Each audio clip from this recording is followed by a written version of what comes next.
What's happening to our soul? What's happening to your soul? And are there influences trying to steal your soul?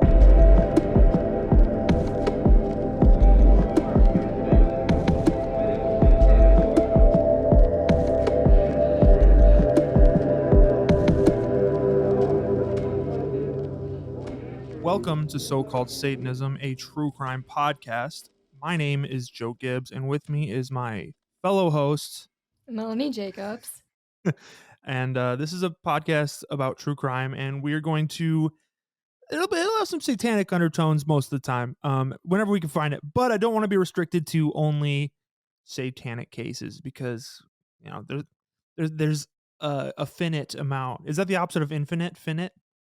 You know, I'm not really sure about that. Yeah, right. But there's a lot. I think it's There's a finite. lot about Yeah, satanic there is cults a and lot. not satanic cults. I'd like to Yeah. cover a lot of them. Yeah, and as a couple of dirty Satanists, I think we can provide good insight into what is actually what actually can be considered Satanism and what is probably bullshit. Which I'm gonna say 99% of it is bullshit. Oh, definitely. Yeah, I don't think the you'll find Satanic Joe Panic was skinning crazy. babies. Yeah. I'm not gonna skin any babies. I've gotten past that section of my life. I've just grown up. I've moved on I get it. I from totally the get it, man. from the old baby skinning. God Yeah, damn the it. sacrifices and the the rituals. the sacrificing, it gets so like tiring, I know. I can't stay up that late anymore. I know. I'm in bed by 10 o'clock with some melatonin. So, No, mine's usually you 8 know, p.m. on the 8 dot. p.m. Wait, is that no, it's our time difference. Yeah, that is our time difference. Yeah. That's the Yeah. same time. We're going to Yep. bed at the same Yeah, I time. know, but mine's a lot earlier. Yeah. In Yeah. Arizona. Yeah. In Arizona, anyways. Yeah. Good old Arizona time. Love it. Friggin' no, what's it? No daylight savings? That's sick. Never. Never changes. Like Mm-mm. daylight savings happened this year, and I woke up and I was like driving my parents, and I was like, "What the like? Why is it so late in the day?" And I was like, "Oh, It's that's stupid. why." Like, I don't miss it. So this is as I've been saying like for a thousand times, a true crime podcast. We're gonna try to release episodes weekly. We have kind of weird schedules, and being how far you're like 24-hour drive away from me, so 26. these are 26 there, even worse. Um, so with it being remote, our schedules might not always line up in the way we would want, but we are still going to try to give episodes weekly. But we're not going to give a date or not a day of the week But we'll because try. We'll try our best. we'll try our friggin' best, and it's gonna be a whole thing. It's gonna be a whole thing. But um, I don't know if I have much more to say in this intro. Is there anything you want to say? Do we like talk about ourselves at all, or do we just kind of run it? Like I don't know if anybody cares who we are. Do they? Do they? I mean, we can give like a little something. Just be like, I'm Melanie. I do hair. That's what I do. And I live in I, Arizona. I'm Joe. I live in Illinois. Well, Iowa technically. I don't like to claim that. Illinois, and I do photography and playing a band. That's my life. Do we say how we Um, met or anything? I guess we can. We could talk about that a little bit. Did we technically met in like high school, right? Like is that Oh, yeah. but In like Tech not Zone. really? Yeah, the whole tech sound. I don't know Uh-huh. if we ever talked actually though. I don't think so. Yeah, I don't think so We were either. definitely in the same Yeah. like class, though. Yeah. That definitely we definitely were in the same class. Yeah, that's and then I think we didn't like each other at one point, and then now we're cool. Yeah. We bond I don't over know how much. Satanism, so I think that's Yes, it. over Satanism and true crime. Yep. That's our relationship. But yeah, so yeah, Melanie used to live in this area, and then she moved away, and then we both have kind of similar interests. So I was like, hey, we should pod it up. Mm-hmm. We should pod this shit. But you kept talking about it, and I was like, hey, I love true crime Right? too. Yeah. It was good timing. It was good timing. But Mhm. um Yeah, so that's kind of how we know each other. That's pretty much the gist. High school and then high school. That's kind of weird. The internet. I think we are We've been internet friends for a really we're long time. internet friends. Yeah, that's the even though like we did live really close to each other, but that's weird. That's a weird thought actually. I've seen your It band was though. hey, you did I went to the which metro band was station one. 5M? Yeah. I've Oh, seen Sleepwell too that was though, a like show. when that was a thing. That was a show. That metro station show. It was good though. Yeah, it was. That was an interesting one. Metro Station. Trey Trace Cyrus, that's Cyrus. his name, right? Yeah. Yeah. The GOAT. The GOAT. Okay, well, I guess we can just probably get into this, We should just jump right this in. story. Yeah, let's fucking bust into this Satan shit. Alright, so I'm gonna talk about the town that we're in first. This is Pearl, Mississippi, around the year of 1997. I was a young 5-year-old man at this time. I was 3. 3 and 5. We're a couple of toddlers running around. Um, Pearl, Mississippi is basically a suburb of Jackson, Mississippi, which is like I think it's the capital. I didn't actually write that down, but I think it's the I really capital. don't know, and I don't wanna be Yeah, do you wrong. know do you know your capitals? Because I don't. I know some of them. I can name like 7, 8, I know Illinois. maybe yeah. Illinois, Springfield with the Simpsons. Yep. I don't know, every time I think of Springfield, I'm like, yeah, the Simpsons, yeah. Mhm. Uh, It makes sense. now whenever I think about it, I know they had there was like a satanic temple like meeting there and Oh, yeah, didn't they they at have that the baby statue thing? yeah, And yeah, yeah, people the were baby really Baphomet. very upset about it. Well, what was funny is like I wanted to go to it, but it's such a far drive for me. But there was more Catholic people protesting it than actual Satanists there. That's so funny. It was so funny, and it's They were like there's probably nothing so they can upset. do. I know. It's like the point of what the Satanic Temple was doing was like literally for like it was for religious freedom. Like the whole purpose of it is. So it's like so yeah, in the 1990s, the population of Pearl, Mississippi was 19,000. Wow. Um, Pearl was a very white town for most of the 20th century. From Wikipedia, I read that in 1970 there were okay. It's gonna get weird for a second. There were 9,600 white residents and 10 black residents. Wow. So Pearl City was a sundown town. Do you know what sundown towns are? I think so. It's But you basically they're basically saying like if you're a minority, you better leave here by the time the sun goes down. that's what I thought. Yeah, a bunch of racist signs with the N word on it, and it's a whole thing. But anyway, if you go to Wikipedia and type in sundown towns in Mississippi, the only one listed is Pearl. Oh, wow, Like the really? only one there. Yeah, which it seems kind of like come on, it's Mississippi. There's more, Oh, there's but gotta be more. yeah. So I think I need to read this excerpt from Wikipedia because I assume it was written by somebody from the area because it's like so fucked. so this is a quote. This is not my words. Okay, I'm ready. Just so we're here, can't get clipped out of context because I'm saying these are not my words. In 1970, Pearl had 9,613 white residents and 10 black residents. By the 1990s, Pearl had become more racially integrated, and by 2010, blacks made up 23% of the population. Blacks? The Wikipedia article says blacks? Yeah. What? I mean, I can't say I'm surprised.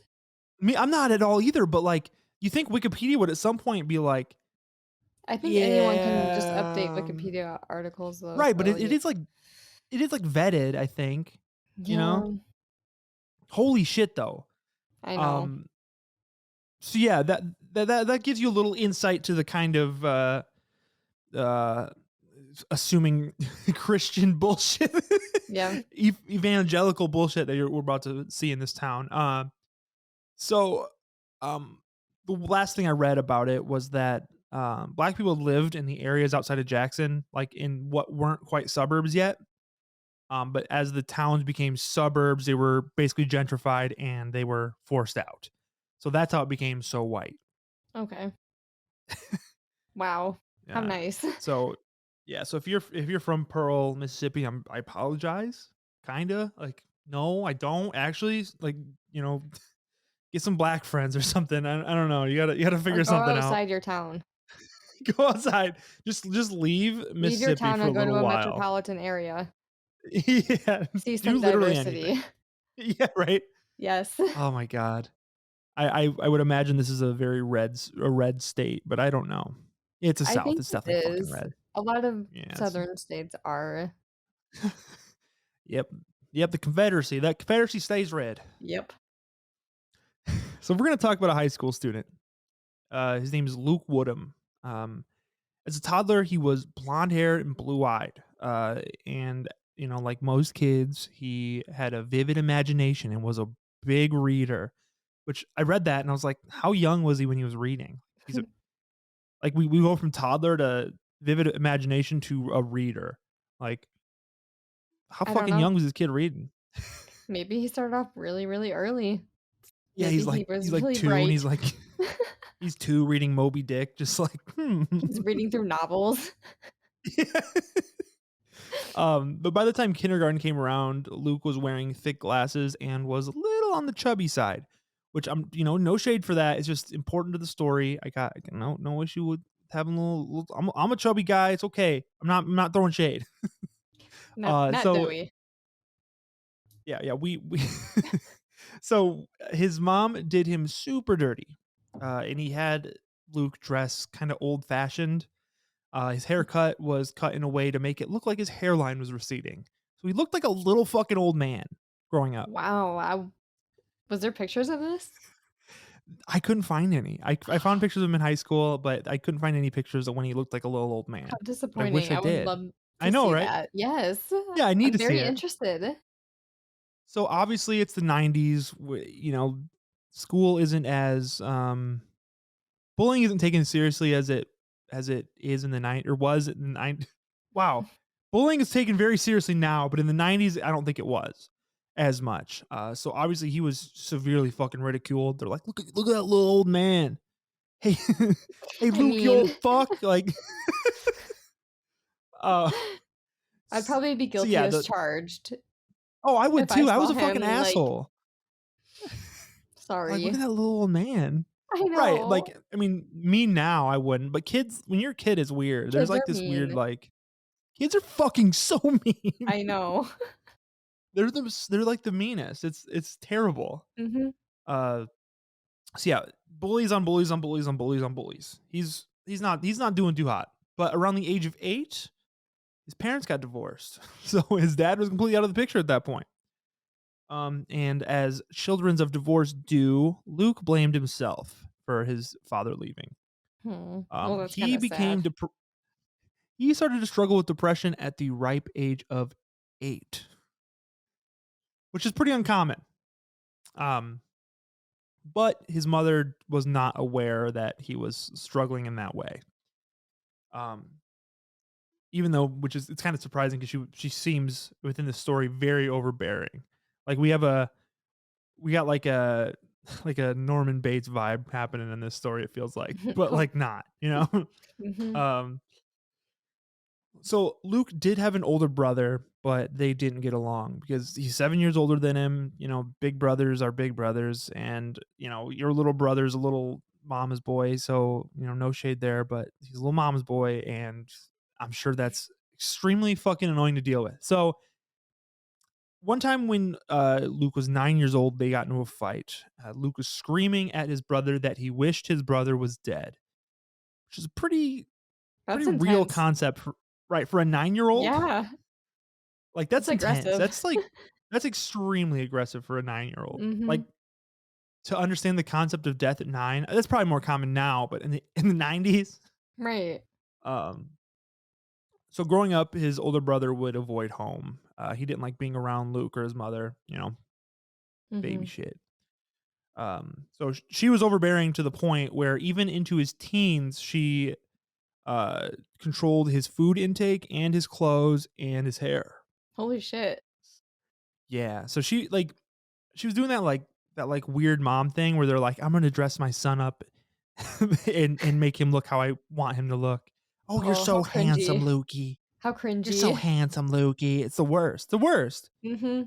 Uh, but anyway, I mean, if you're a mother, don't do that. Let your kid fucking Please don't. experience life. Just dress Please don't. himself. Let them make their own decisions on their appearance. Yes. Yeah. Let them get tattoos on their throat. Who cares? Not The me. world is. So yeah, he would also say that his mother was verbally abusive and would micromanage his life. And that leads me to a point, something I want to discuss real quick here is that a lot of this story that we're talking about today is from his perspective. So it's going to sound like a lot of shade towards his mother, like a lot of negative aspects about his mother and his upbringing, a lot of pity party shit. Mhm. So just like take what I say with that in mind. So should I take it The, with a grain the of salt? yeah, a little bit of grain of salt, just Okay, a little okay. salt, Just a little a bit. little salt, just a little bit of grain of Okay. salt. um, his the main story I used was from medium.com. So that one had like the most information on him growing up, but it did seem like it was a lot from his perspective. So just going forward, know that at least that Okay. Good to this know. might not Noted. be like try to look through some of the bullshit. um, there's a story that he scraped his food into the trash and that his mom made him pick it out of the trash and eat it. Um, it's pretty weird to do with a kid that's kind of like struggling with obesity. It kind of creates a weird relationship with food. That does. I don't know. It's mm, I don't know. I don't know. And on top of all that, she drove him to school every day and kissed him goodbye every day. So like we're in super bully territory. right. How embarrassing for like a young teenage A young man, like like he's like getting out his, he's like already looking a little goofy, and then his mom's kiss right, him on the cheek. I love you, Lukey. Have a good day at right, school. in Like front of all the other no, no, no, kids. no, no, no, no. Oof.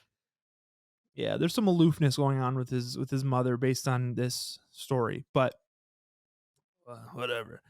They'd beat him up. They would steal his lunch. One time, a student made an incest joke to Luke. We got Norman Bates shit going on here, Dang, and for real. and yeah, Luke attacked him. It was said that uh, if he that this kid would have been seriously injured if other students didn't jump in to try and stop him. Wow. So we got a little we got like we got a little fighter here. We got a little angst. We got a It's like little nobody talks about my mom like that. yeah, no, nobody exactly. It's not even about him anymore. It's like you bring my mom into this. Hell nah. Uh, so Luke just isolated. He would lock himself in his room and read or play guitar. Never trust a guitarist. On top of everything, his brother was. Oh yeah, shoot. Ouch. Um, ouch. What you guitarist? Aaron is. Yeah, yeah. Melody's husband plays guitar, so I do apologize to that, but don't ever trust a guitarist. I mean, I've it's I've never okay. met a guitarist that I like in my life. I'm just Don't you kidding. live with one? That's cap. Shut up. I do. Yeah, I Oh. hate him. I hate his fucking guts so fucking much. So, yeah. So on top of everything, his brother was popular in school, so that was like a lot of pressure. If you have a popular sibling, I'm sure my sister had to deal with it growing up because I was the older sibling and I was so popular and all the teachers loved me. I feel like you're kind of lying. Yeah, I am definitely lying. I wasn't very popular in school, but it is a thing where you're always going to be in the shadow of your brother. Like teachers will bring that up. They'll be like, Mhm. "Oh yeah, you're like my sister would be like, "Oh, you're Joe's sister." Like that would be a common thing. Like so this is like, this is creating like he's got he got big shoes to fill with his popular brother. Right. Um so yeah, he was an A student until high school. And then he started getting like a complex where he believed he was like, I am way more intelligent than everybody around me. He's one of those people. He started geting that like, Like I'm you thought better he than was a you god. attitude. Yes. Ugh. A little God complex going on here. He's like, I'm better, I'm smarter, I'm better. But then in freshman year, he fell behind and he had to repeat freshman year.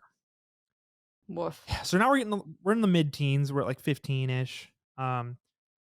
So Luke would now face the biggest challenge of his life: women. I mean, just kidding. That was like a that was a poor. The joke was made in poor taste. It was I'm just a not joke. I offended. don't. Yeah, I'm just memeing. But he did begin to date a girl named Christina Menifee. It's kind of a cool ass name. It's Christina was interesting. popular and very outgoing. Yeah, she's very very popular, outgoing. She was in the Junior Naval ROTC. I don't fucking know what What is ROTC that? means. Yeah, Did you look it up? it's like the army. It's like I know what it is. I just don't know what that stands for. I know it's Oh, like a military like club within schools. okay. And her dad was in the Navy, so she's in the Naval ROTC. But it was said that she really liked the underdog. You know what we got here? Hmm. Luke is a fucking underdog. She saw Luke eating alone one day and joined him, and they became friends.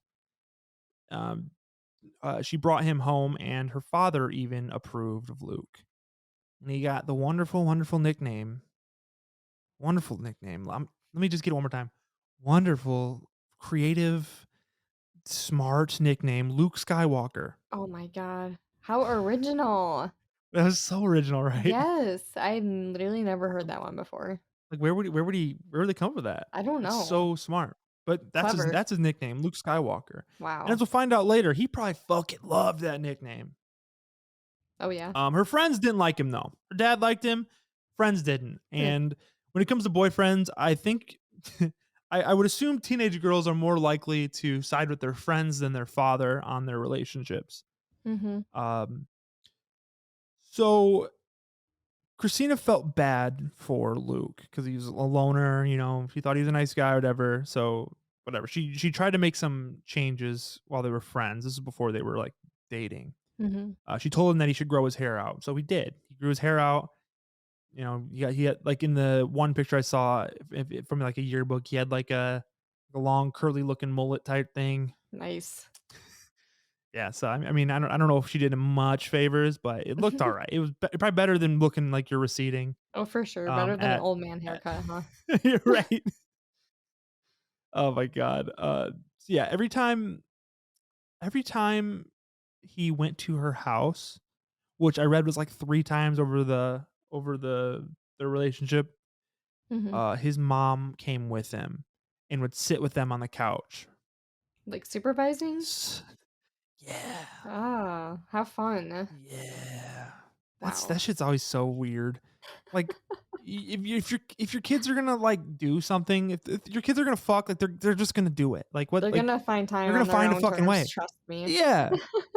I've dated a girl in, like, high school, and, like, her mom was, like, super, like now, like, talking to my mom, like, make sure they don't go in the room or anything, like, Mhm. my mom just was like, "I don't fucking like, go hang out in your room." Like, whatever. Like, who fucking cares? What are you gonna do? You gonna, like, fuck with the door open? No. Nobody's gonna do that. No. And we didn't. We were just hanging out. It's Right. like, it's so weird. Like, overbearing parents create, like, Oh, they rebellious create very kids. sneaky children.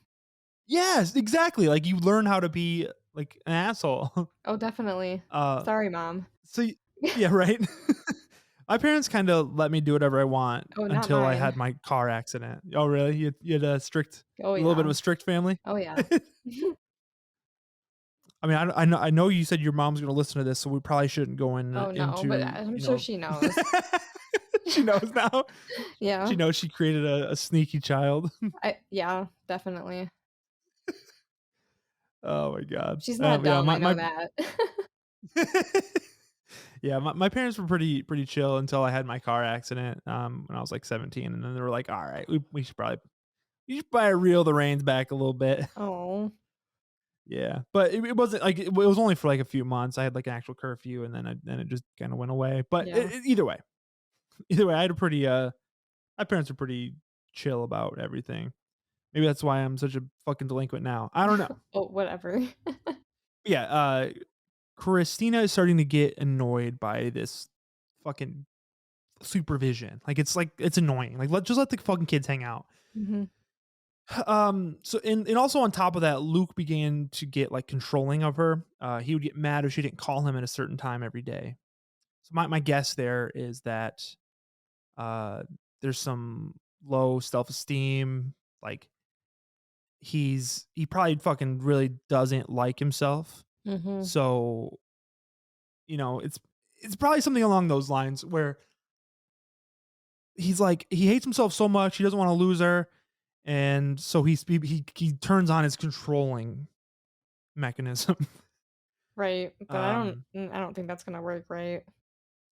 right. That's yeah, obviously that is not going to work in this situation. No. So October 1st, 1996 was a very important date. This was the date of the breakup. She tried to be nice about it. She said, Luke, we got to break up, man. We can be friends. We can be friends. You want to be friends? But I'm not going to be your girlfriend because you're a fucking loser. She didn't say that. But regardless, this really like nice light breakup was really fucking hard on Luke.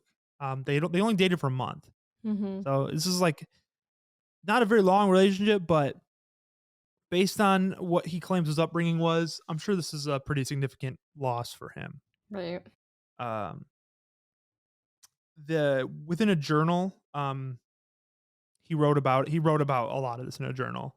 He blamed his mom. He said his mom was the reason why they broke up, which I'm sure that was a part of it, Right. but it's also the fact that he became controlling. He became the kind of partner you don't want in high school. I'm not gonna fucking call you every day, dude. What do you mean? Mm-mm. This is we don't have texting. Like we don't have texting right now. We're in the fucking 90s. You want me to call you? I want me to sit on my house phone and call you and let my fucking parents listen to everything I'm saying? That's a No. big no for me. Did you ever have house phones growing up at all? Yeah. Like, isn't it weird? That's a Oh, weird yeah, thought. I it's had really weird house to think phones. about. Yeah, I'd like go to call somebody and I'd pick up the phone and I'd hear like my parents talking. I'm like, oh, Oh, yeah. somebody's on the phone. Mhm. So fucking weird. It is weird.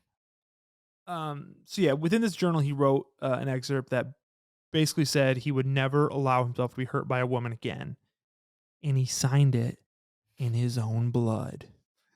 Wow. Yeah. That's Yep. So dramatic. he meant it. He meant it. That is fucking dramatic. He's like, I will never let a woman hurt me, and he's It's like like cutting his it's hand. like he's promising Like, himself. yeah, right.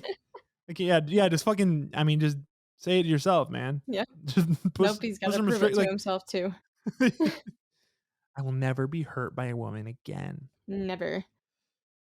After the breakup, Luke had to fill up his time in other ways. He's already a pretty depressed kid, so he's dealing with the loss of the love of his life. So he did what every well-mannered teenage boy should do. He became a fucking D-boy at Domino's. He's a delivery boy. He's delivering at Domino's. Damn. uh, my roommate worked at Domino's once, and he said they called themselves D-boys. So that's why For I ran real. with that. Yep, they were the I D-boys. don't like that. I was a D-boy in Hawaii. It was sick. Mm-mm. Just That driving sounds so around, fucking stupid. delivering pizzas. Yeah, it sounds so dumb. I'd be like, How "Oh, it's a fucking embarrassing. D-bag. The fucking Oh, D-bags, bro." right. So Domino's was an avenue for him to make friends and spend time away from his mother's nest. One of his coworkers, Donnie Brooks, who introduced one of his coworkers was Donnie Brooks, and Donnie Brooks introduced him to some of his friends, and they were D&D nerds. Which no shade to D&D nerds. Um, I'm sure it's a fun, cool game, but D&D was viewed as a very satanic game back in the 90s, 80s. Although it is not, has nothing to fucking do with it. It's just a role playing game. No, it's very bad, very Luke's got some. satanic. Yeah, it is very satanic. Luke's got some D&D friends now. He's got some homies. But this group had basically a leader. His name was Grant Boyette. He was a bit older than the rest of them, I believe. When like Luke was like 16, I think he was 18, 19. So he's a few years older. He's on the end of high school while Luke is towards the beginning. Grant Boyette was described by a former friend who happens to be a Bible student. So you can take this with a grain of salt. Mhm. Um, so they said he was admiring Adolf Hitler Wow. and praying to Satan. Here's a quote. If he couldn't be accepted by us, he wanted to be accepted by someone. So he prayed to Satan for power, influence, and money. Yeah. So I Wow. believe this, like, being Satanist to him was more just like a protest to his parents. Like, in a biblical sense, that's like, as Right, that's the far worst the thing opposite they way. think, you know? They think it's Right, the worst thing exactly. you could That's like do. right. So I believe that he was an actual Satanist? Fuck no. I Mm-mm. don't.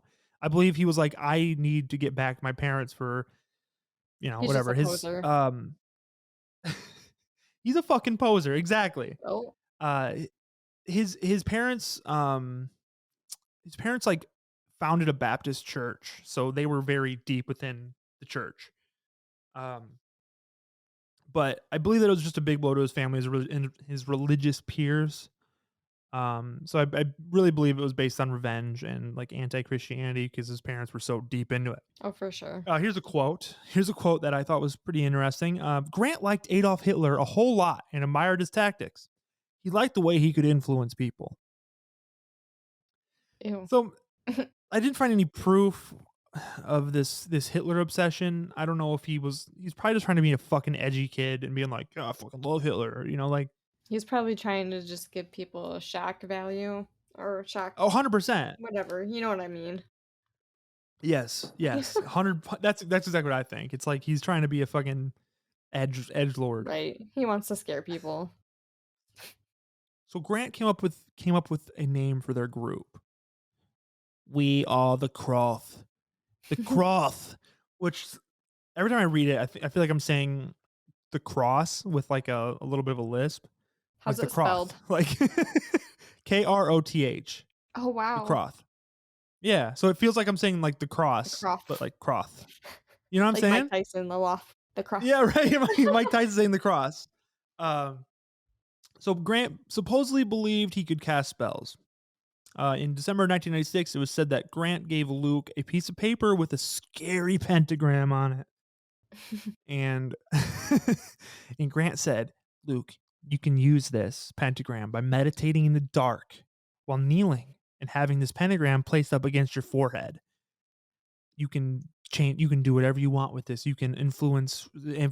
You can change things. You can make shit happen with this." So Luke was like, "Nah, but it's whatever. That's nothing. That's stupid." Until this stupid thing, until he used it to kill his bully's friend. Just kidding. He tried to use it against his bully. He like put it up his head and he was like, "Bully, I want something bad to happen to this bully." Like, blah. Whatever. He was doing his little ritual. Mhm. Um, and nothing happened besides his bully's friend getting hit by a car and dying. Wow, that's interesting. So yeah. Um, but this was all Luke needed to be all in. Mhm. He believes that this piece of paper, this dark dark thing they're worshiping supposedly, it's real. These spells are real. He has power that he can use with this. Um so yeah, he's all in now. He's all into the Croth. Wow. You really thought he There was were doing warning something? signs. Obviously, we're leading to Luke doing something bad, so there were warning signs that Luke was going to do something bad. He wrote a few essays that were pretty fucking sus, if you ask me. One was about if like I think it sounded like it was an essay that was like, if you could be teacher for a day, what would you do? And Luke, in his vast intelligence and knowledge of the world, writes, "I would go on a killing spree if I was teacher for a day." Wow. So, um, Well, that's not good. yeah, that's not good at all. Like, what the fuck? What the That's not okay. you're writing a paper and you're like, yeah, if I was a teacher, yep, I'd go on a killing spree. Not like, well, if I was teacher, I would really heavily focus on World War II because like, I would teach nope, I would math. go on a killing spree. I would teach math. I would really fucking dive into Pythagorean theorem. I might have said that wrong. I think you did, but I'm not Pythagorean. even gonna try to say it. Well, you think I said it wrong? Yeah. Can you look it up? Pythagorean. Yeah, I think I'm gonna Pyl- Pythagorean theorem. Oh God, this is gonna be bad. Oh, Siri didn't do shit there. She's not gonna Oh say it for you? God, No, she's not. Pelagarian. Oh God, this is gonna be really off, isn't it? I think it is. No, Pythagorean. I said it right. Did Let's you? go. I feel like it just sounds P really Y. wrong, I know. Pythagorean. but like I need to Pythagorean. hear it. Yeah, we're gonna look up the uh oh, I have 1% battery right now. Let's see. Ouch. Pythagorean. Pythagorean? Pythagorean? Pythagorean theorem. That's probably why it sounded weird, because I'm saying it like a fucking dumbass. Pythagorean. Okay. Now that we know what the play, I feel that better now, had though. nothing to do with the Thank story. Now that we know it, Thanks, Joe. we're Pythagorean theorem. Pythagorean theorem. Pythagorean. All right. So we'll get back. We'll get back to the show. Yeah, he wrote that fucking paper, and there were 2 incidents where he threatened to commit suicide, but a classmate had stopped him. I'm not sure if this was ever reported to anybody, I'm not sure if this was reported to any uh authorities of any sort like that, or or what. Mhm. But that's still somewhat of a red flag of sorts. Just a little bit. This next part of the story is where a big corner is turned, and I want to put a trigger warning here because it's really fucked up and it makes me really sad. And it's probably gonna make you really sad. So if hearing about animal abuse makes you feel at something, you should probably skip ahead. Skip ahead a little bit, because Big trigger warning. we got some. Yeah, this is an animal abuse trigger warning, and going forward to the podcast, when there's really sensitive subjects like that, or like sexual assault, I'm going to trigger warning all that. We'll we'll take care of you. You're welcome here. we'll let you We're gonna know. try. Yeah. Well, there might be things where I just say something and I'm like, oh shit, I probably shouldn't have said that. But we're gonna try to like reel you in here. Make sure we don't. I don't want to don't offend fucking- anyone. I don't want to offend anyone. I don't want to fuck up your life anymore. I don't want No. to do anything like that. So again, skip ahead if animal abuse, animal torture is something that bothers you. It bothers the fuck out of me, but I feel like it's important to the story. So Grant and Luke tortured and killed Luke's dog, a Shih Tzu named Sparkle. In a journal he wrote about killing his dog that he deeply loved. This was like a sense of comfort for him, his dog. He said that the dog yelped and almost sounded human. I didn't really want to dig into details on this, but I felt like it was important. So again, here comes some gross shit. Skip ahead if you don't want to hear it. A neighbor saw Grant and Luke beating Sparkle with a stick. Like he saw it through the fence, to the point where the dog could barely walk. And then a little while after, his brother said, "Hey, you should take Sparkle to the vet because she's barely walking." But instead, they viciously killed her. Here's the worst part. They beat her more. They put her into a bag. They lit her on fire and then threw her into a pond alive. And then he wrote about it in his journal. And it was really he described it as his first kill. He said, "On Saturday of last week, I made my first kill. The victim was a loved one, my dear dog Sparkle. I took the nightstick and hit her in the shoulder, spine, and neck. I'll never forget the sound of her breaking under my might." I don't like that. Yeah. And then the fact on that sentence, he said, "under my might." Like, you little fucking bitch. You little stupid fucking bitch. Like, what the fuck?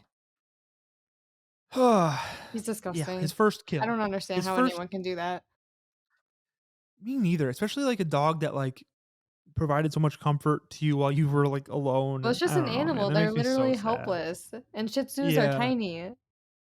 Exactly. And it's one of those things that's really weird though. Like I put a trigger warning to the torture of a dog, but Right.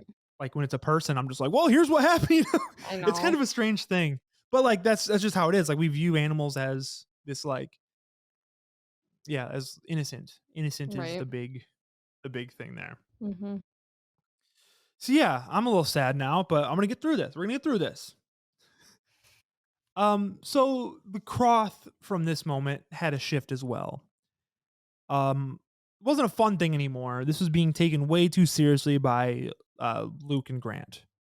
So a few of the other ones started distancing themselves from the group. Most of the other ones are like, yeah, this isn't like. I don't really want to. They're like, I don't fuck with killing dogs. Like, no, I don't really like this. I mean, I can't blame them. No, right? Seems pretty normal imagine to like me. you're right. Imagine you're in this like fun, like this like kind of like fun group with some outcasts, and you're playing, like a version of D&D, and like And they just start talking all of about a killing sudden they're dogs. like, yeah, it gets all real, and No. they're like, yeah, we had our first kill, and they're like, dude, like this is supposed to be like a fun thing. I'd be like, goodbye. I'm not gonna hang out with you guys anymore. Yeah, you're like, nah, I don't know, like this, I'm this gonna head was out. fun. Yeah, all right, I'm a dip. Yep. Um, so Luke started devising a plan. On September 28th, he told his plan to one of his only other friends besides Grant. It was his friend Lucas. He told him of a plan that was basically just intended to end up as a suicide. He was going to kill his mom, take her car, drive to the school, and then go after his ex, Christina. He was going to steal one of his brother's guns to do so, and then he wanted to die by police. But Lucas said that he did not believe that he was serious. He's like, oh, this is just Luke talking. This is just Luke talking. 2 days later, he was starting his plan. He needed a reason to storm into his room for some reason. So he asked his mom if he could borrow the car. She was like, no, you don't have a license. Why would I give you my car? And he's like, what the fuck, dude? What the fuck? He flipped Oh, out. fuck, man. What? What the fuck, bro? Did you punch So he the dramatically wall? went to his. Yeah, he punched a hole in the wall. He punched a He hole in the kind of wall. He sounds like stormed an his room and incel slammed it. Kyle, though. Oh my god, this is such a fucking incel. So yeah, he dramatically charged the room, locked himself in. He then calls Lucas and tells him that, like, hey, I'm going through with this plan, dog. So Luke kind of just sat back and was like, all right, man, cool, go ahead. He didn't say a word to anybody, which is pretty sus, Lucas. Come on, Lucas, what the fuck, dude? Anyway, I want to take a step back before we go forward, because eventually a friend of Grant would come forward with some insight on the Croth and what the Croth was. Because in every news story you read, the Croth is a satanic cult. It's a satanic group of friends. Mm-hmm. It is peak satanic panic within the media. So an old friend of Grant's came forward, Grant Boyette, Grant Boyette's friend, sorry.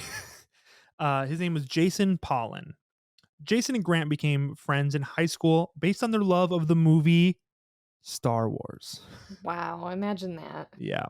So these nerds, I mean nerds in the nicest way possible, they created a role playing game based around it, and Pollan was the game master. He used standard RPG rules to make a politically driven, dramatic storyline named the Krath.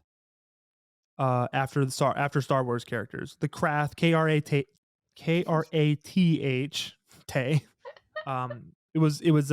It's a part of Star Wars. It has something to do with Star Wars. I'm not a Star Wars fan, but I'm not either. it was within Star can't. Wars comics. I don't fuck with Star Wars, but I'm just not interested. whatever. I tried watching it before, and it just It's makes me want to fall asleep. Like, no offense to any Star Wars fans, but it's boring No, as I don't fuck. want to offend, but it's just not my cup of tea. Yeah, right? Yeah, I thought I like never understood like the hype around it. Me But either. anyway, they worked on this game for 10 months. The Krath. Wow. Pollan said the point of this game was to guide players from bad to good. Here's a quote from Pollan in the New York Times. To this end, Pollan introduced the Krath, a group of sorcerers founded by two evil children, Satal Keto and Alima, who kill their parents and topple the government of the Empress Teta system. I made up an evil character. This is Pollan talking. He said, I made up an evil character named Kefka to lead Grant, hoping Grant would see that the ills of Kefka's choice to be a bad guy. He said the only problem was Grant didn't do that.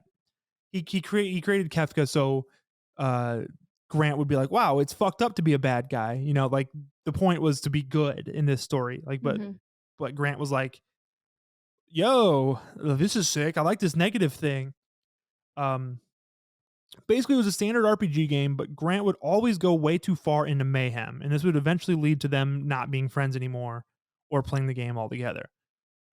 Pollen was like, dude, you're being a weird fuck. You always going to mayhem. Like, this is not like a fun, realistic game anymore. This is bullshit. I'm fucking done playing with you. So yeah, Grant Boyette would eventually start his own version of the Croth. I can't. So this wasn't right. I know. The This names wasn't are so necessarily. stupid. I know. This wasn't necessarily a satanic group. This was a dark Star Wars nerd game. Like, but if you're the media, you see the word the Krath, and you're like, You're like, oh my god, a this is satanic satanic. cult. This is led It's by the Satan. devil's work. It's the devil's It's the work. devil worship. Fucking hell.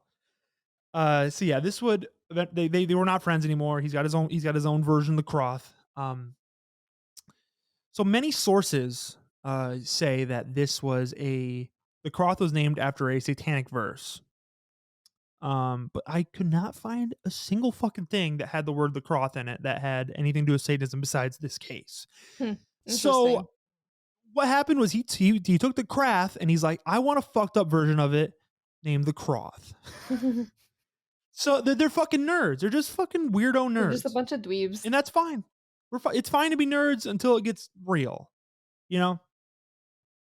Regardless, Grant Boyette was the ringleader of this group. He referred to himself as Father, so they called him Father. And fucking Luke was hooked. Luke was fucking hooked. Their like big mantra was, we can't move forward until all our enemies are gone. Luke wanted revenge against anyone that had hurt him, and he wanted to be remembered forever. This part of the story, again, is all from Luke's perspective, as far as I can tell. So what we have here is just his story. In this story, he's painting everything to, my mom was the problem. I was a follower. He's a victim. Exactly. He's was got following the victim Grant. syndrome. Yep.